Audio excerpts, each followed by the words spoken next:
What happens when the CEO working a quiet night shift sees a single mom begging her manager for time off and gets shut down cold? Yarden Nichols sat in his car across the street from his own 24-hour diner, the 17th location he'd opened since buying the struggling chain 7 years ago.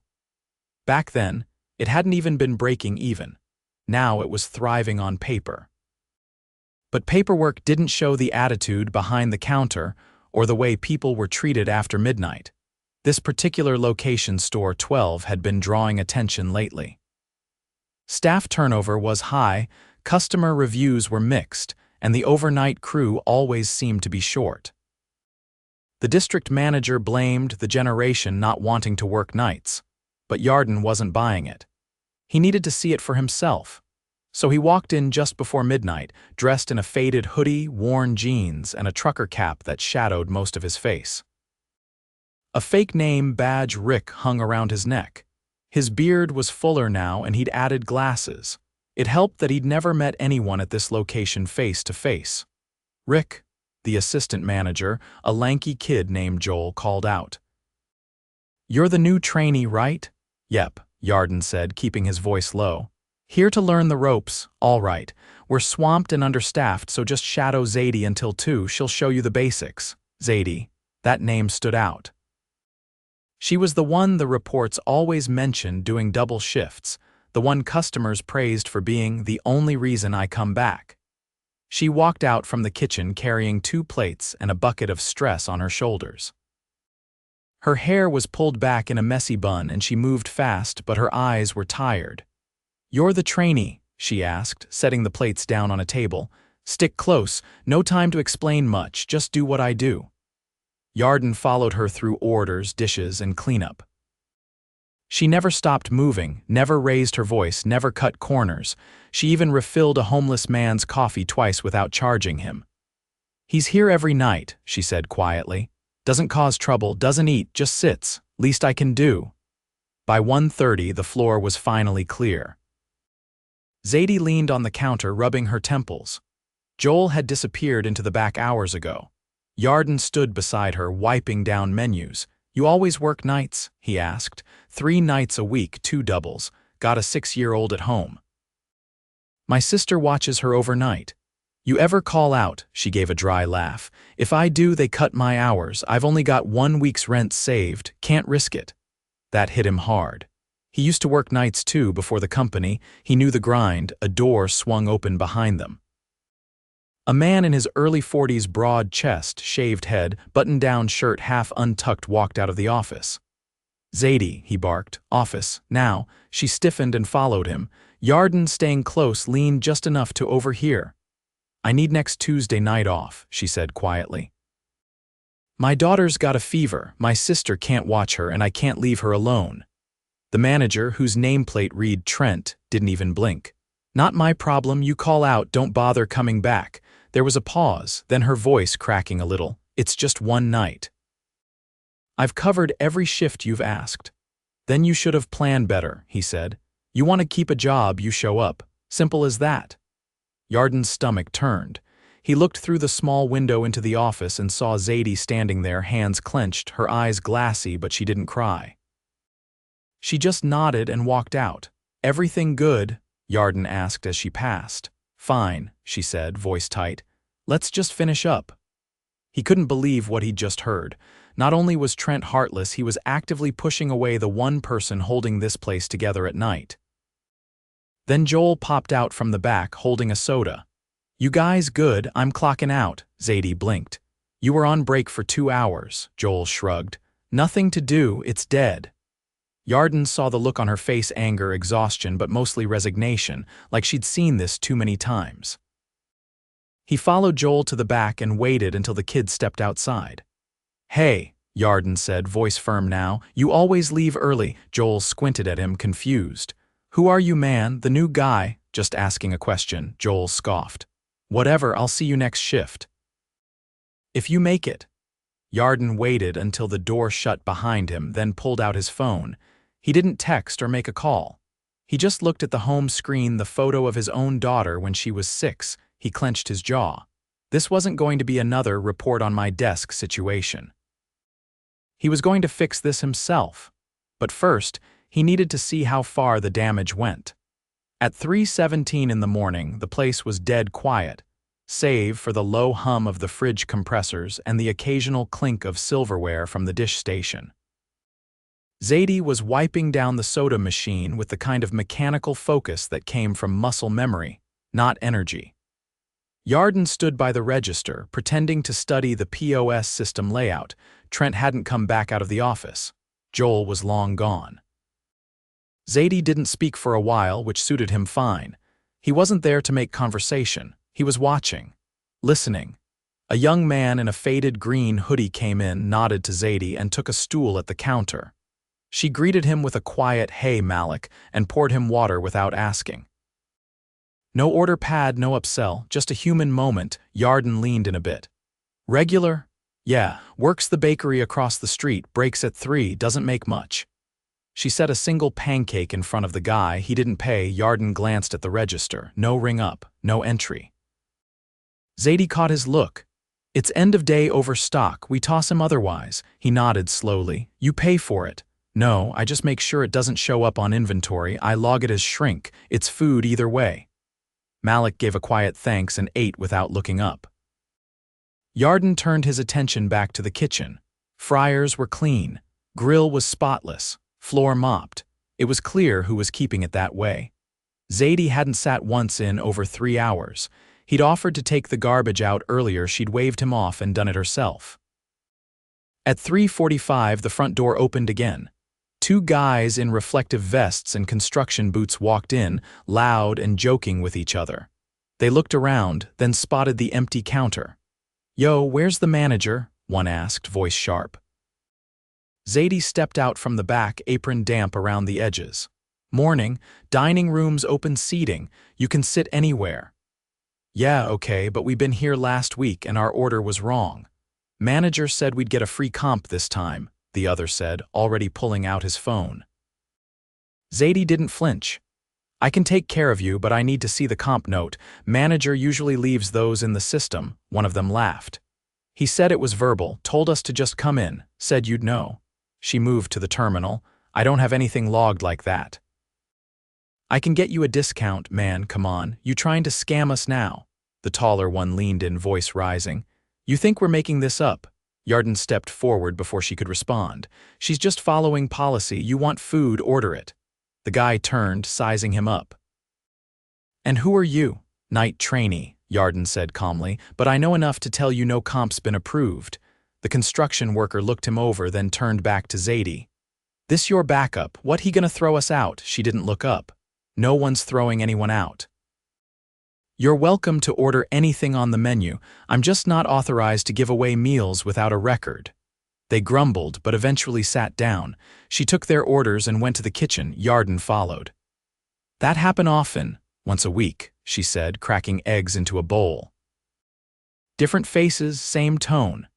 He didn't say anything, just leaned against the wall and watched her work. By 4:15 they were gone.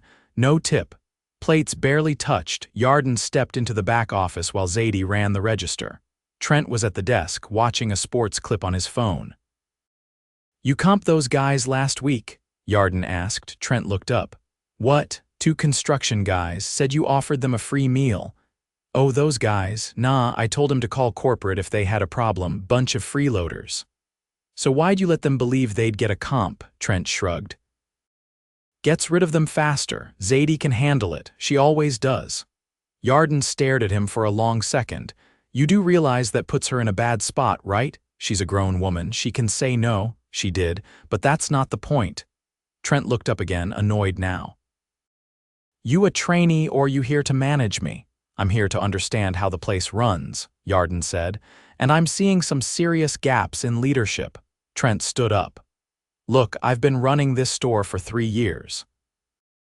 I don't need lectures from a guy who's been here 6 hours. Yarden kept his tone even. Then you won't mind if I keep observing. Trent narrowed his eyes but said nothing. At 5, Zadie finally sat on a milk crate near the back sink, sipping a small cup of water. Her hands shook slightly as she held it. Yarden sat across from her. What happens if you get sick? She gave a soft laugh. I'd probably still show up. I've worked through migraines, once came in with a fever, got sent home after 2 hours. Who covered for you? Nobody. They just locked the doors. We lost the shift. You ever ask for a raise? Twice. Got told to bring more value first. He didn't respond, just looked at her. She met his gaze. Why are you really here? What do you mean? You're not some green trainee. You don't flinch when people get rude. You check the fryers like you've done it 100 times. He didn't answer. She nodded slowly. Thought so. At 5:40, the prep cook arrived. Zadie stood up, stretched her back, and started setting up the breakfast line. Trent emerged from the office, yawning and adjusting his collar. Morning crew's coming in. You can clock out now, he said to Yarden, barely looking at him. I'll stick around, Yarden said. Want to see how handoff happens. Trent didn't argue. At 6, the new server came in, a young woman in a pink windbreaker, earbuds in, chewing gum. She nodded to Zadie but didn't say much. She clocked in and immediately started scrolling through her phone behind the counter. Zadie walked over. Hey, can you set up coffee? I'll get to it, the woman said, not looking up. Yarden watched Zadie fill the pots herself. Trent joined the new server at the register. You good for this weekend, Maya? I got you down for Saturday night. I got plans. You'll have to find someone else. That's 2 weekends in a row, Maya shrugged. My cousin's wedding, don't wait on me. He didn't push it, just muttered something and walked off. Yarden stepped over. You always let them pick and choose shifts. She's a good server, pulls in tips. I don't want to lose her. But you're fine threatening Zadie's job for a single night off, Trent turned. Look, you don't know how to manage people. You push too hard, they quit. Zadie's reliable, she won't leave. But Maya, she's got options. Yarden's voice dropped. So you punish the dependable and bend for the ones who don't care, Trent leaned forward. This is how it works. You want warm bodies behind the counter, you play the game. Yarden's phone buzzed. A photo from the district HR rep he'd asked to quietly pull timecard records. The image showed Zadie clocking out well past her scheduled hours. 16-hour stretches, no breaks logged, no overtime processed. He looked up. Trent was watching him. Something wrong. Yarden stepped toward the front counter and faced the kitchen. Zadie, he called. She looked up from the grill. I need you to come out here for a second. She wiped her hands and walked over, concern creasing her brow. He pulled off the badge, took off the glasses, set them on the counter. Her eyes widened. She took half a step back. Trent blinked. My name's Yarden Nichols, he said. I'm the owner of this company. The diner went silent. Zadie stared at him, stunned. I've been here all night, Yarden continued, watching how this place is run. Watching how you carry this shift on your back while others hide in the office or clock out early. Trent looked like he wanted to disappear. I heard you deny her a night off for a sick child, Yarden said, turning to him. I saw you lie about comps and let your favorites slack while your best employee picks up the pieces. Trent stepped forward.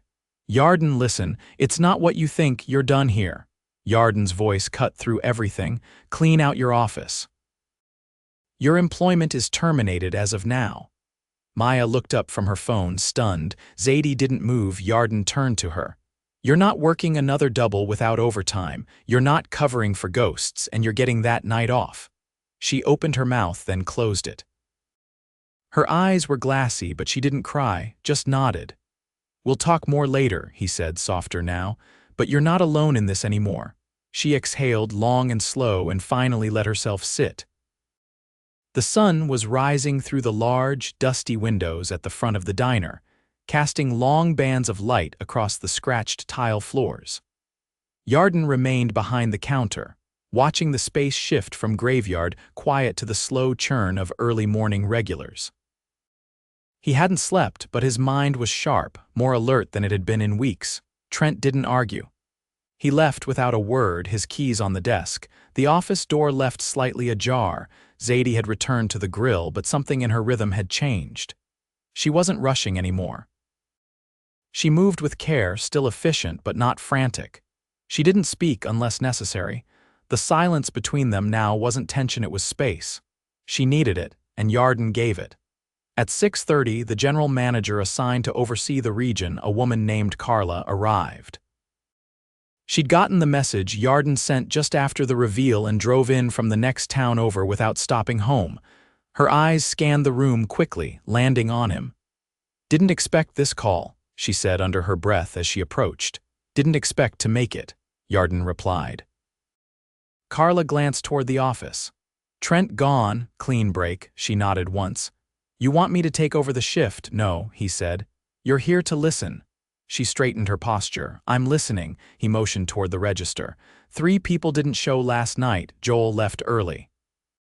Zadie ran the floor, the kitchen, and cleanup.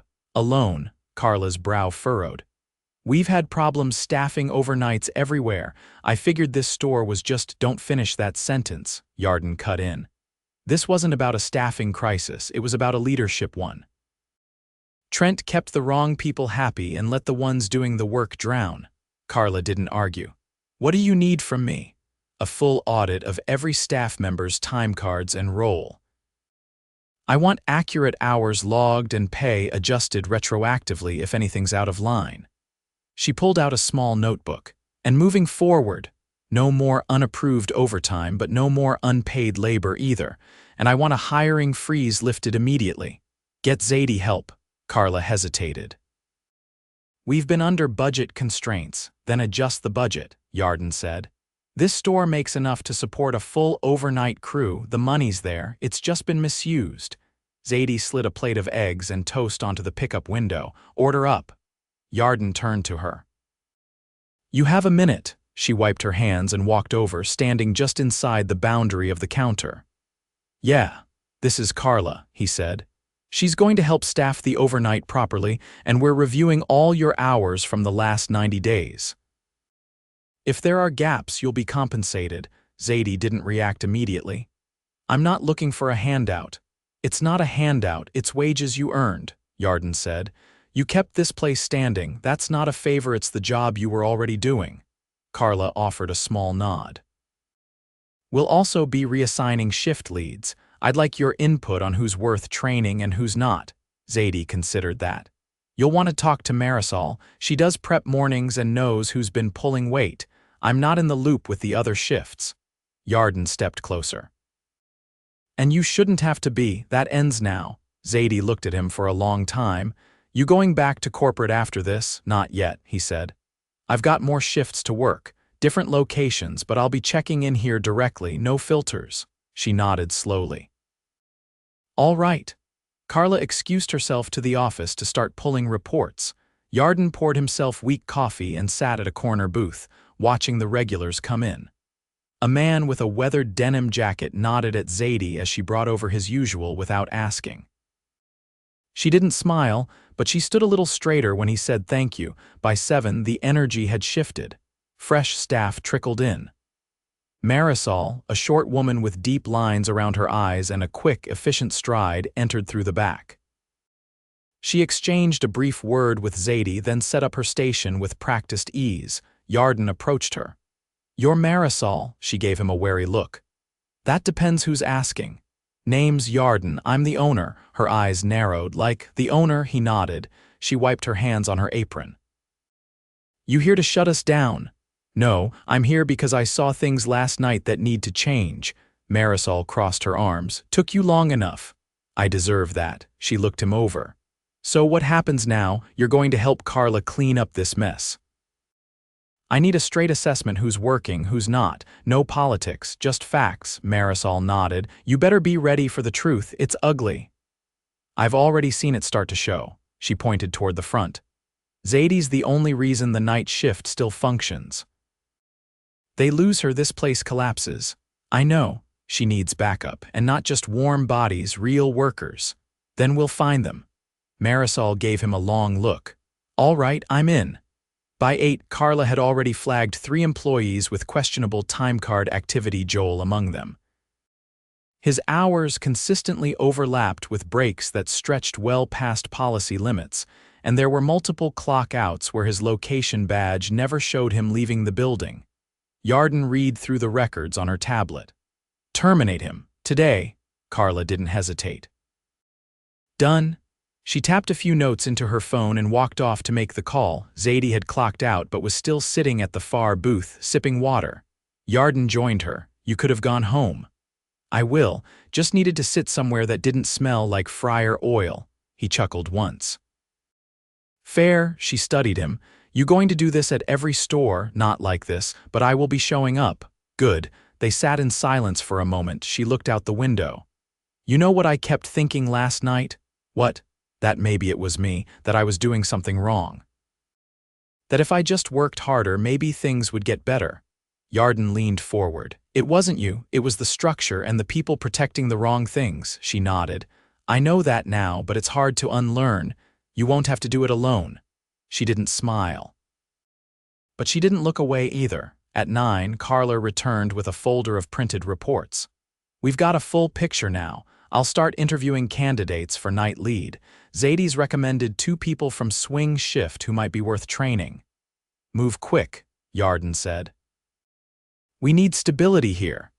Then he stood and looked around the diner as the morning rush began to build.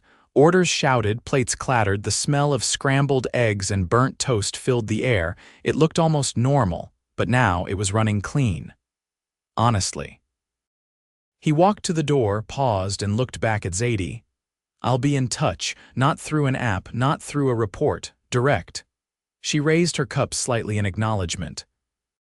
He stepped outside into the crisp morning air, the weight of the night still sitting in his chest, but for the first time it felt like something was shifting, not just here.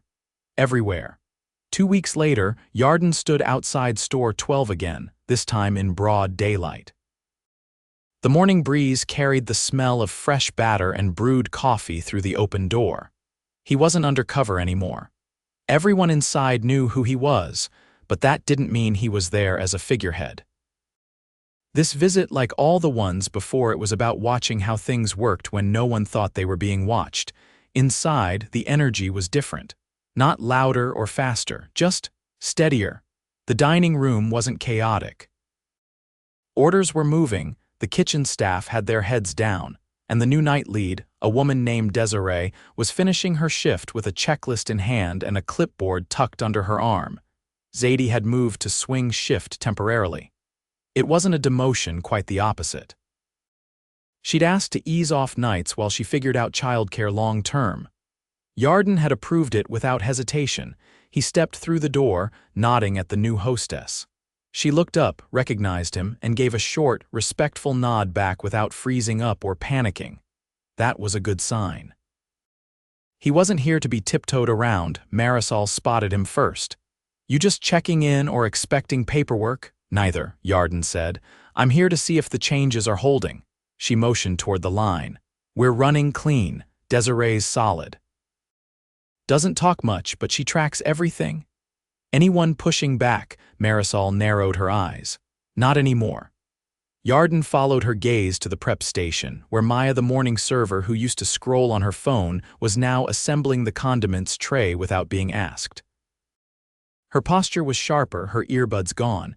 She hadn't missed a shift since the last visit. He raised an eyebrow. Marisol explained without prompting. Carla pulled her in, told her straight, new expectations or new employment. She chose the first. Yarden watched Maya for a moment, then nodded. "She holding, so far. Desiree doesn't let her coast, and she knows there's nowhere to hide now that Joel's gone."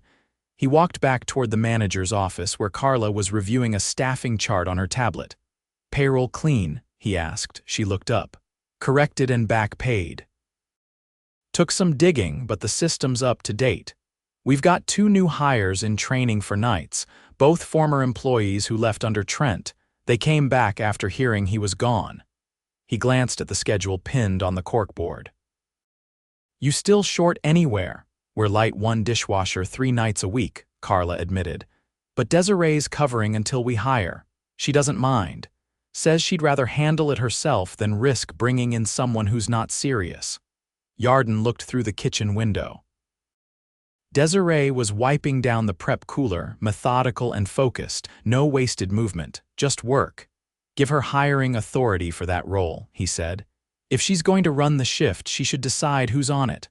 Carla made a note. "Done." He stepped out into the dining room again, scanning the tables. Zadie was standing near the register, watching a young server ring up a customer. She didn't interfere, just observed, corrected a key press, and moved on. He walked over. "You're settling into the new shift," she glanced over. "Getting used to sunlight again," he smiled. "How's your daughter?" "Better, no more fever. She started asking why I'm home at night now." "That's a good problem," Zadie nodded. "I'm not used to quiet, it's strange." "You've earned strange." She leaned against the counter. "I've been thinking about something." "All right. You need someone to look at more than just this store, someone who knows what to look for, what it feels like when things aren't right." Yarden watched her closely. "You offering?" "I'm not leaving the floor yet. But I could shadow some of the other locations. Not as a boss, just a second set of eyes." He didn't answer right away. He just studied her expression. There was no angle, no ambition for a title, just clarity. And a sense of responsibility that didn't come from obligation, it came from ownership of the work. "I'll set it up," he said. "We'll start with Store 9. They've had some noise lately." She looked surprised he agreed that quickly. "You're not the only one who can spot trouble early," he added. "But you're one of the few I trust to call it what it is." She didn't respond, just gave a small nod of agreement. He turned toward the kitchen one last time. The new crew was working in rhythm. Nobody was leaning on anyone else too hard. No one was hiding.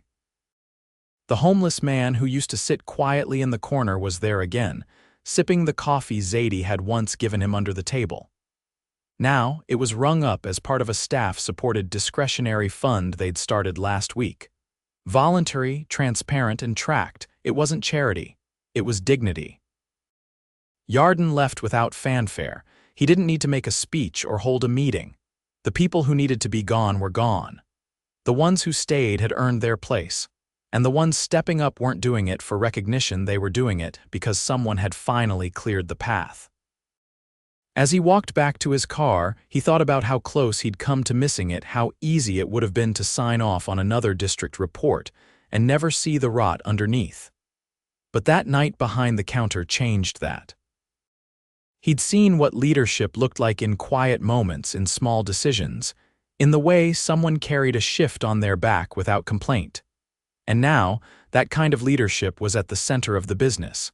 He got behind the wheel, glanced once more at the diner, and drove off.